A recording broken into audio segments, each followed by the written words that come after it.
கடன் தொல்லை நீங்கிறதுக்கு, கடன்னால பாதிக்கப்பட்டவங்க, இதனால கடன்னால பேரு, புகழ் எல்லாத்தையும் இழந்து, வருமானத்த இழந்து முடங்குறவங்க, ஒண்ணு கண் திஷ்டியா இருக்கலாம். இல்ல ஏதாவது யாராவது நம்மளோட வளர்ச்சிய பிடிக்காம பொறாமைக்கு பண்ணதா இருக்கலாம். இது மூட நம்பிக்கைன்னு நெனைக்காம, உங்களுக்கு 1 நாள் 2 நாள்லயே நடக்கும்போது, அதுலருந்து மீண்டு வர்றதுக்கு வழி எடுத்துக்கோங்க. ஏன்னா, கிராமத்துல ஒரு சின்ன விஷயம் நடந்தா கூட சுத்தி போடுவாங்க. ஏதோ ஒண்ணு பண்ணி அடுத்த நிமிஷம் அதுலேருந்து மீண்டு வெளிய வருவாங்க. ஆனா, இன்னைக்கு இருக்க சிட்டி வாழ்க்கையில இத மூட நம்பிக்கைன்னு எடுக்கிறீங்க. அப்படி எடுக்காம, தயவு செஞ்சு நான் சொல்றத செஞ்சுட்டு வாங்க. வியாழக்கிழமை பொழுது வாராகி அம்மன் பூஜை எடுங்க.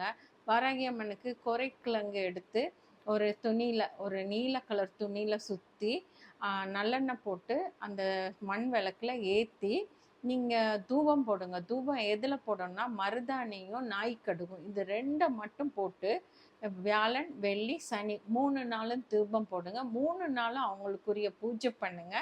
வாராகி என்ன இருந்தாலும் எங்களுக்கு நிவர்த்தி பண்ணி, இந்த மண்ணுல வாழ்றதுக்கு என்ன மண்ணுக்குரியவங்க வாராகி. அதனால இந்த பூமிக்குரிய ஒரு வாழ்க்கைய எங்களுக்கு குடுன்னு 3 நாளும் நீங்க வேண்டுங்க. இதுக்கு மந்திரம் கூட தேவையில்ல. நீங்க வேண்டுறது, நீங்க சங்கல்பம் பண்றது. தயவு செஞ்சு வாராகிக்கு புடிச்ச அரளிப்பூ, மறிக்கொழுந்து அத கையில வச்சுக்கோங்க. தாமரைப்பூ எதையும் வச்சு இப்படி வச்சு கூட நீங்க சங்கல்பம் பண்ணுங்க.